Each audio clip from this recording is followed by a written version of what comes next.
Hey everyone, this is Elenbaas from Nightlight Astrology. Today we are going to take a look at all of the major astrological transits for the week ahead.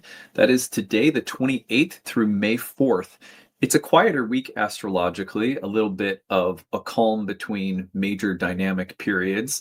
By the end of May, Saturn's going to be entering the sign of Aries. Jupiter and Saturn will square again in June. Jupiter will enter Cancer in June. Uranus will enter Gemini in June. So I have to say it's kind of nice to get a few weeks here or there where there's not a million things happening. Um, but there are a few transits that I'll remind you of for this week. We'll take a look at them. We also have our monthly overview for the month of May coming up, and then we have horoscopes for May coming up this week as well. So that is our agenda for today. Before we get into it, remember to like and subscribe.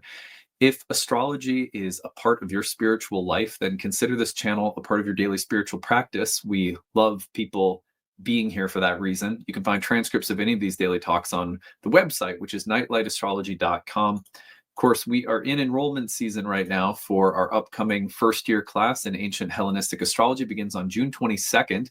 The early bird sale is in effect right now. If you go to the first year course page, you can learn more about everything the course includes.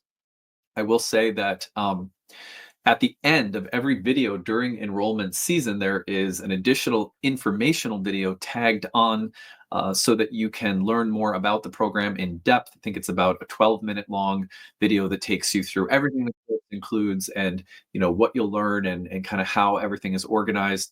So that would be a great place to get more information as well. It'll be there at the end of today's video too. If you scroll down at the bottom of the page, you are going to find the enrollment options.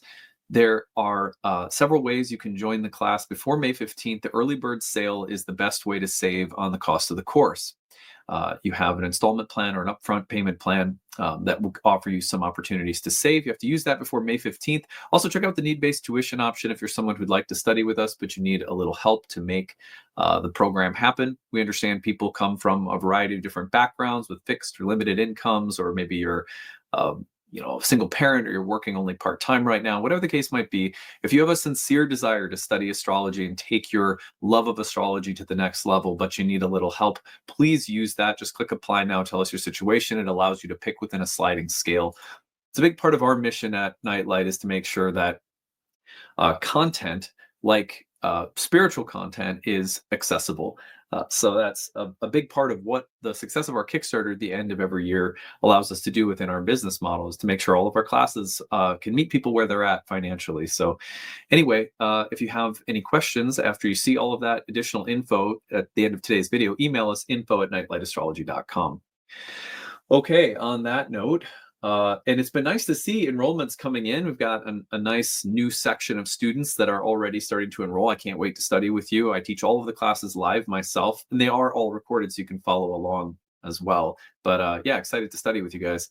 All right, let's go ahead and take a look at the real-time clock and just preview our transits. So at the start of the week, it's quiet here on April 28th, Monday. But on Wednesday of this week, the 30th, Venus will enter the sign of Aries. Now, the reason that's significant is because a couple of reasons. One, Venus began her retrograde cycle several months ago in Aries. And so now she is returning to go back over ground already covered during the retrograde. She's been doing that for a while in Pisces, and with Saturn in the North Node, we spent some time talking about that the past couple of weeks. But now into Aries, where she will immediately meet Neptune. So the story of this week is really Venus entering Aries, a Mars-ruled sign where there's a little bit of passion, a little bit of tension. Can be very creatively rewarding, but a tension that we nonetheless have to explore this week, which we will do. And then of course, Venus is going to conjoin Neptune. Now, you guys have heard me say this before, but when an outer planet first enters a new sign, one of the ways that you get to know the outer planet in the new sign are through some of the earliest aspects that the planet receives or makes. In this case, Venus conjoining Neptune will be one of the first and brightest examples of what Neptune in Aries is all about. The reason for that is that sometimes, outer planets are so vast, in the archetypal field that they signify. And Neptune can be so nebulous that it really helps when we get an inner fast-moving planet like Venus connected with so many tangible things like our sensual bodies, our relationships. It contacts Neptune, and all of a sudden you go, oh, Neptune's in Aries. I'm going to talk a little bit more about that as we go today, but that is definitely something to pay attention to. I'm realizing I think my microphone settings are off. Let me just fix that. Okay, there we go. Okay, sorry about that, guys. Okay, so I think the mic quality should be better now. So Venus conjoining Neptune will be one very significant transit of the week, and really the only major transit of the week. The only other transit that we're looking at this week is going to be, and I'm going to say a little bit more about each of these in a second. If we go forward to May 4th, we're going to see that on May 4th, Pluto is stationing to turn retrograde. I am going to do some reminder horoscopes this week of the whole sign house that Pluto has recently ingressed into for all 12 signs. And we're going to talk about what it might mean that Pluto is turning retrograde and effectively beginning a period of revision, refinement, crystallization of insights that have been coming up for us since the ingress happened at the end of 2024. It's worth it, in my opinion, to look at moments when an outer planet is stationing, especially early on in its entrance into a new sign and house, because these are the points at which you're starting to see the first turning of the wheels of a process. And sometimes the direct motion, we're just getting to know the sign. It's the retrograde that comes up, and suddenly we go, oh, there's been this new curriculum in my life called Pluto in Aquarius, and now I'm starting to reflect on what it's been doing. I'm able to kind of see the outlines of destiny along the Pluto and Aquarius lines when the planet turns retrograde, especially when it's stationing to turn retrograde. So this is obviously coming off right after the Mars-Pluto opposition as well, which also suggests a deeper, maybe more impactful retrograde from Pluto. And again, that's just, the Mars-Pluto opposition was very dynamic. We're coming off from that and then seeing Pluto immediately turn retrograde. So we're going to pay attention to that this week as well. Now, in addition to looking at the Venus conjunction with Neptune this week and Pluto turning retrograde horoscopes, like I said, there will be some focus on the astrology for the month of May, both astrological overview with Whitney and Alexandra, and then horoscopes with Dana and Alex for all 12 signs. Now, those horoscopes for all 12 signs will really be focused on the astrology of May. I'm going to do a separate video where I do horoscopes for all 12 signs just for the Pluto retrograde, because again, I think that's going to be an important time. And I think that gives us an opportunity to reflect uniquely on the recent entrance of Pluto into a new house in our charts. So that's kind of the outline for the week. I want to go back and say a few things about each of these transits now. Let's talk about Venus conjoining Neptune in Aries briefly. Let's go back. Here we go. Okay, sorry about that.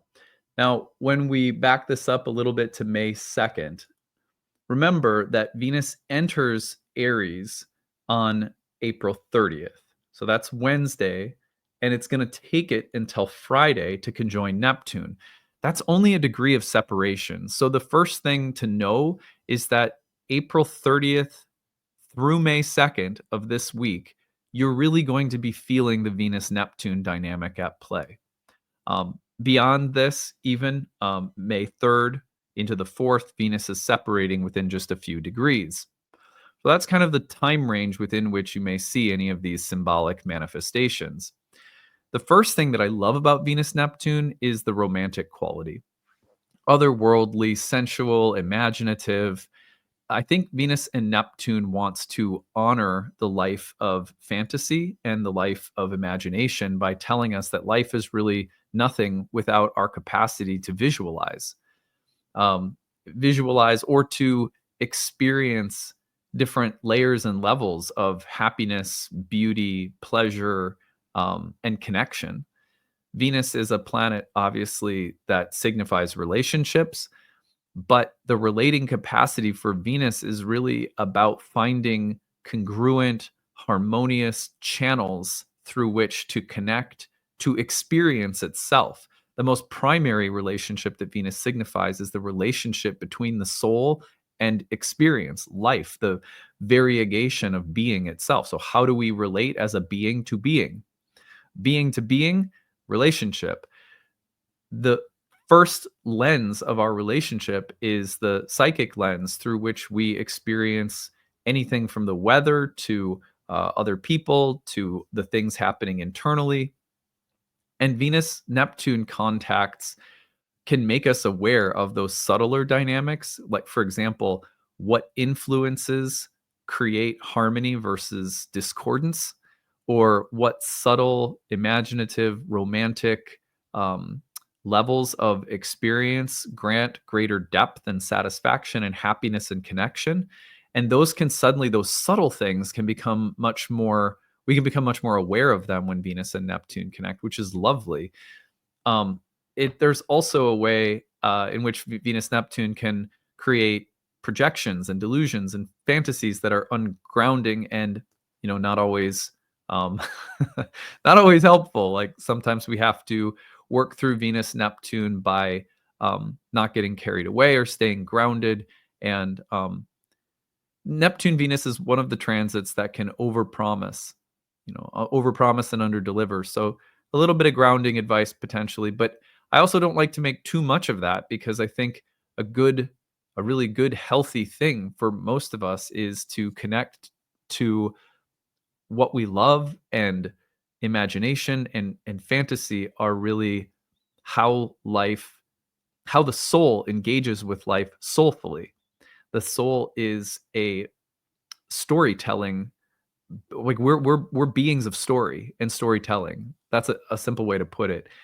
And I think that the only way that I know how to appreciate like a novel or a play or a movie is the extent to which the story and the costumes and the characters are all imaginatively satisfying. I mean, what is life without some level of imaginative, let's call it romantic or creative satisfaction? Venus and Neptune will also emphasize the level at which our life is or isn't satisfying us romantically. And by that, I mean something deeper than just, romantic connection with another person. I mean romantic connection to life, to experience. So the fact that we are getting this Venus Neptune contact in Aries is interesting, because the sign of Aries may funnel these significations, this symbolism, into the path or journey of individuation. So I got something stuck in my eye. So, like for example, when we receive feedback about what is or isn't satisfying creatively, that may be part of flipping a switch, so to speak, that urges or pushes our individuation along. Oh, well, if this is satisfying to me and I want more of it, then I'm going to do something about it, because I'm recognizing that my very selfhood and my identity are connected to my ability to recognize, honor, and advance the things that make me happy, that connect me um, harmoniously to life or to other beings, to people. So you can see how the sign of Aries can take this question of pleasure and connection and funnel it into self-development and individuation. That may be one very beneficial component of the connection between these planets this week. On the other hand, there are maybe issues of selfishness that arise along the way, where the opposite sign of Libra, Venus's natural sign, may say something like, well, you may be clear that this is what you need or want or desire, but does it come at the cost of discordance with other key people in your life? And then how do we navigate that uh, thoughtfully, as well as, you can't go too far. You don't want to bulldoze people or discard the relevance of other people's needs or feelings in relationship, but you also don't want to deny something fundamental within yourself. So navigating the interpersonal connection this week with respect to pleasure, desire, fantasies, that could be quite interesting. Also, just the natural Venus Neptune in Aries dynamic of like a warrior goddess.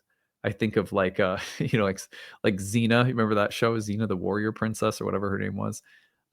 there's kind of an archetype of like a little bit of a Joan of Arc vibe, like goddess meets flaming sword. So anyway, we'll be covering that more as the week goes on. And then the next thing is just Pluto turning retrograde in Aquarius. By the way, with the Venus conjoined Neptune, I forgot to say, I will go back and show you the entirety of the Venus retrograde cycle so you can track this week along the lines of Venus's last visit through Aries. So we'll kind of cover the entirety of Venus's recent retrograde cycle in that way. So May 4th, let's take a look at this again. Pluto turns retrograde, coming right off from the contact to Mars through opposition. To me, this suggests that the opposition is, again, as we've been saying, a kind of culminating point, not just within the Mars retrograde cycle, but within the early developmental offerings, let's call them, of Pluto and Aquarius, which is why I'm going to do horoscopes for you this week. So we'll take a look at that whole sign house and try to reflect on what kinds of lessons we've been learning. But Pluto in Aquarius has gathered a lot of insight in the first 3 degrees, which we've been visiting, the past couple of years, really, with a couple of little dips into Aquarius and then back into Capricorn and so forth. But now we have a retrograde that doesn't take us back into Capricorn. It is fully within those first 3 degrees of Aquarius that this retrograde will take place. And so there's a bit more of a refinement and a focus on that whole sign house of Aquarius and the early gifts that Pluto has been offering us. Pluto as a planet brings this depth and power and revision and regeneration. Like death and rebirth is a phrase that I get sick of, but it's not inaccurate either, which is why I continue to use it, because in some ways there's just nothing more accurate to describe what Pluto does than to bring things up that are hidden and unseen, that are released with transformative and sometimes destructive force.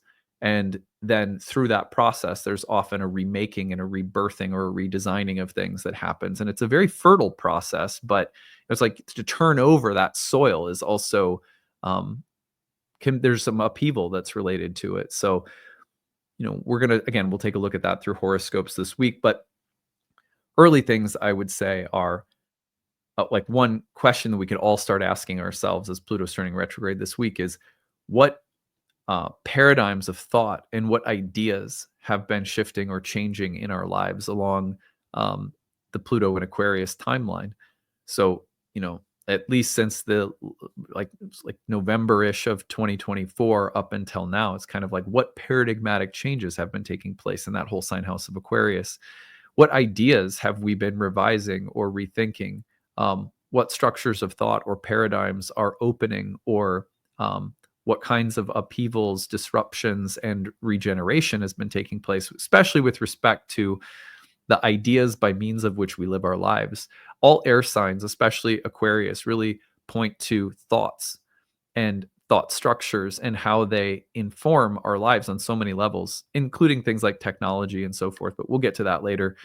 I think the most appropriate way of thinking about Pluto and Aquarius, the sort of most general thing I could ask myself would be, how are the ideas that shape my life changing or evolving? And there's a lot to consider there.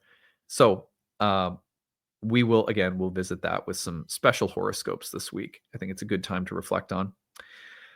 Well, the end of the week will feature a first quarter moon. I'm not spending time with that, but that first quarter moon in Leo will also bring up some of the tension between the Leo-Aquarius axis. So even though Mars and Pluto are separating, they're still in a whole sign opposition. With Pluto turning retrograde, there may still be a little lingering feeling of the Mars-Pluto dynamic this week in the wake of that transformative encounter between the two planets. Like, what are we learning? What are we implementing?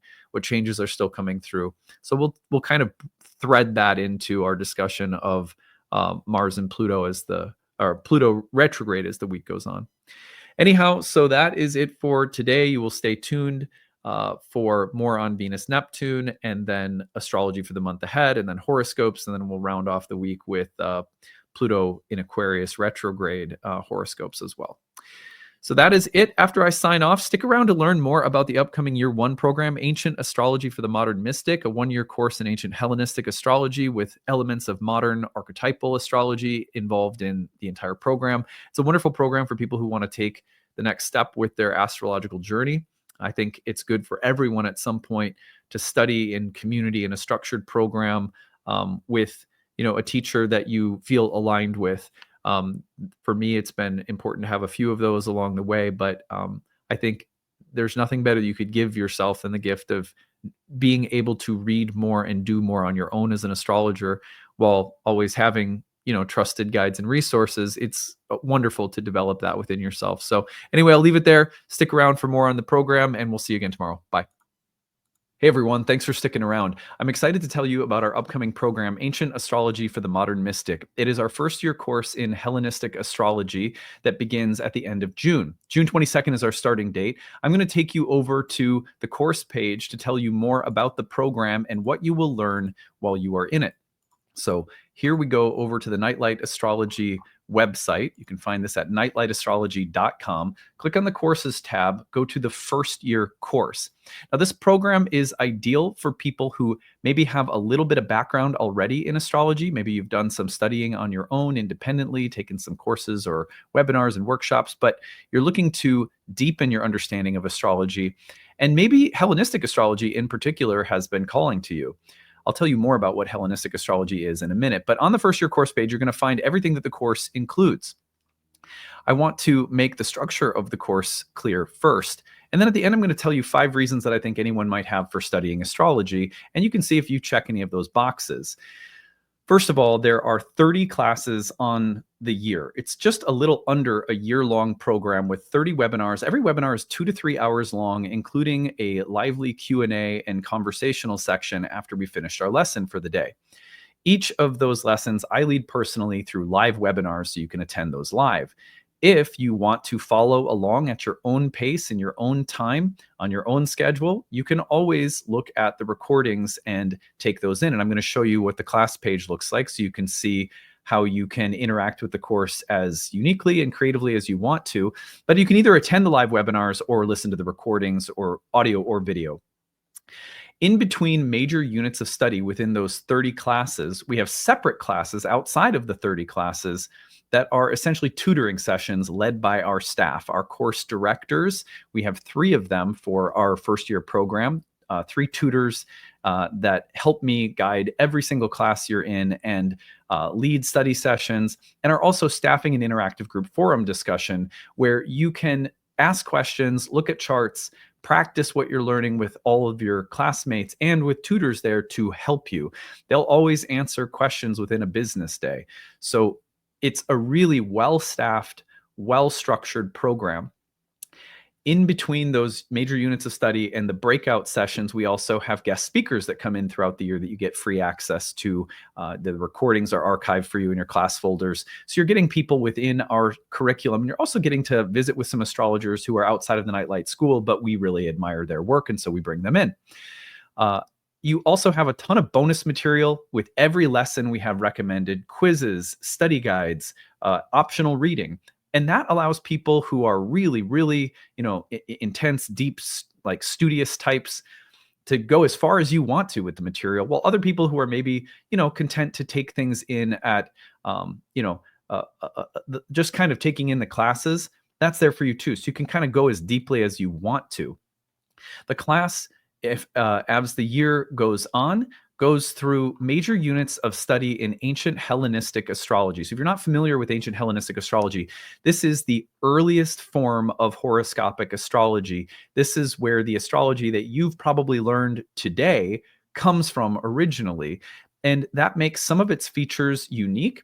Like, for example, ancient astrologers utilized whole sign houses. We study why they used whole sign houses, how they used them, and we study the why behind really everything: houses, signs, planets, aspects, dignities, essential and accidental dignities, delineation approaches. How do you read and predict within a natal chart? All of those theoretical areas of astrology, we not only learn how to do, but we learn the why behind it. And this is what I think people find most empowering about the course, is that Ancient astrology really helps to give you the rationale for everything so that you have the insight available to go off script. What I mean by that is, like, let's say you're learning about a sign, Aries or Taurus or a Gemini, something like that. Ancient astrology won't just give you a list of the adjectives or keywords or descriptions of, say, a sign or a planet. It will give you an underlying philosophical explanation that then allows you to extrapolate from it the kinds of lists that you read in textbooks, which means you'll have an understanding of why everything on a list in a textbook is there in the first place. And you'll also have the insight and creativity available to add things to the list that are a part of your own unique intuition and contribution to astrology. And this is what ancient astrologers wanted students of astrology to learn, the why behind everything. So this is a class where, even though you're seeing things like planet signs, houses, dignities, aspects, and you're like, oh, I've already learned about those things. Not if you haven't studied Hellenistic astrology. I don't mean to sound condescending, but like, truly, most people's experience coming through this program is, wow, I had no idea all that I didn't know about the roots of everything that I've understood thus far about astrology. So it really is about digging into the philosophical core of why we do everything. And then you have greater intuitive and creative capacity as an astrological craftsman or craftswoman.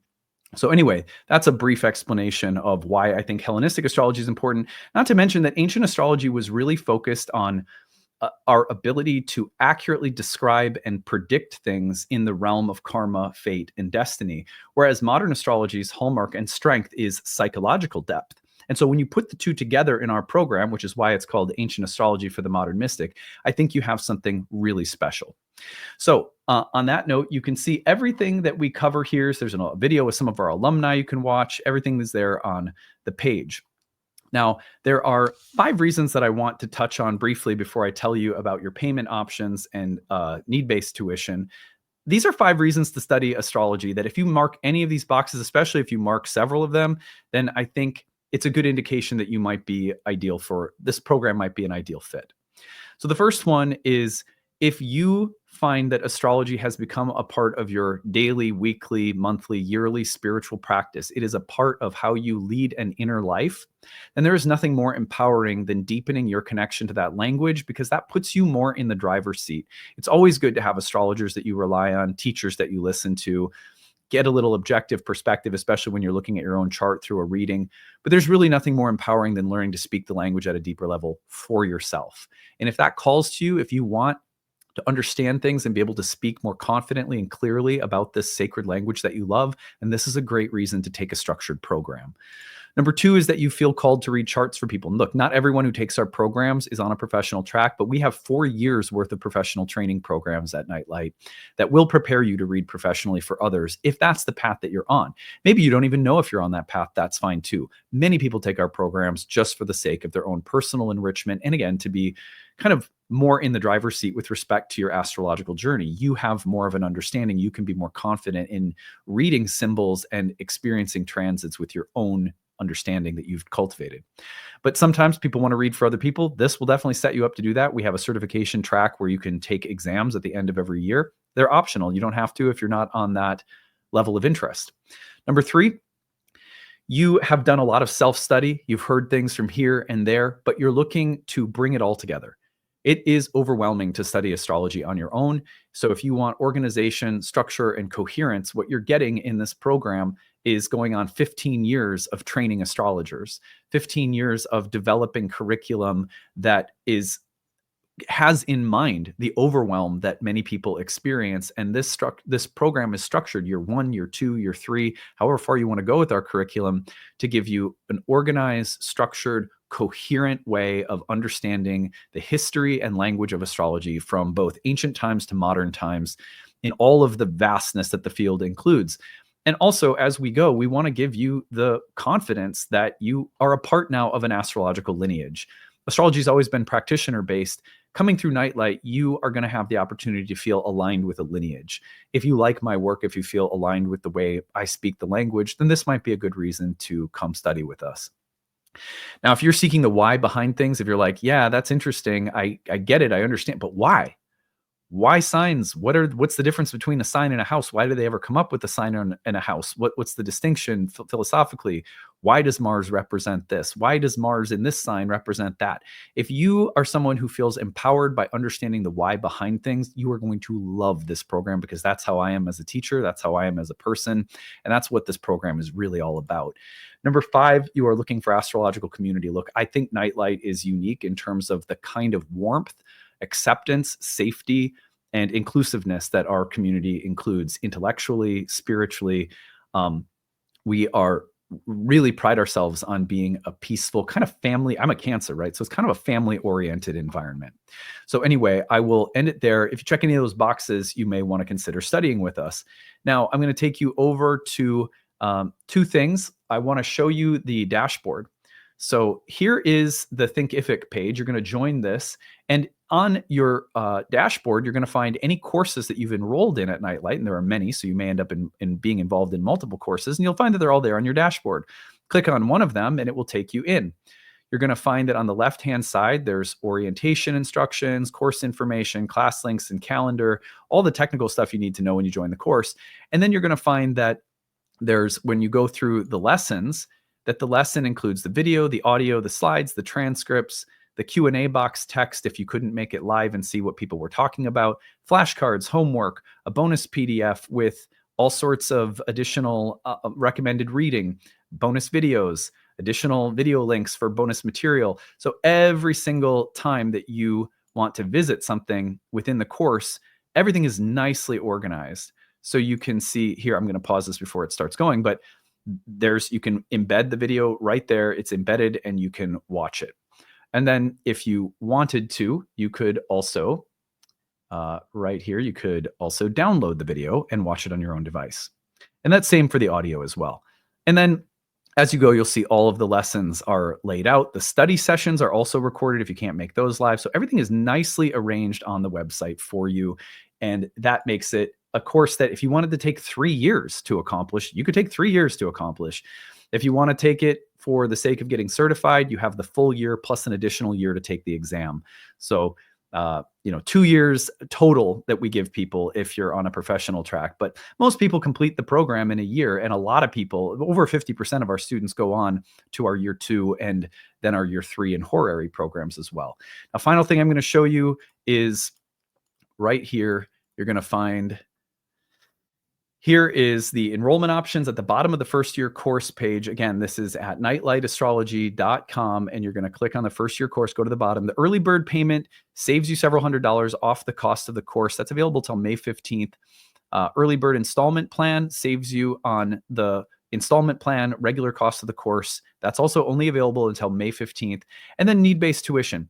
All of our programs include a need-based option where we give you a sliding scale and we say, you pick your monthly tuition number within this sliding scale, which is greatly reduced off the normal tuition price. That is for people who are on a fixed or limited income, receiving disabilities, single mom, whatever the case might be.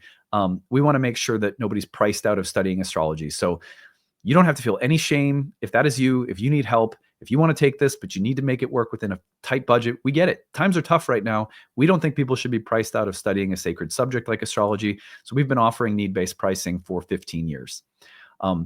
Nightlight is a donation-based school. It started that way. We have a sliding scale, so it's kind of like donation. You get to choose your rate anyhow.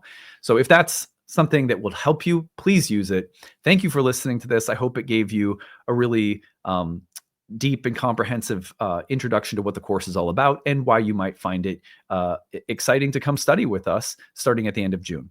So any questions you have about the program as you're visiting the course, email us, info@nightlightastrology.com. We'll be glad to talk about anything that you have questions about. We are here and we have a wonderful staff of people at Nightlight who will be a part of your learning experience and are all glad to help you. All right, that's it. We'll see you again later. Bye.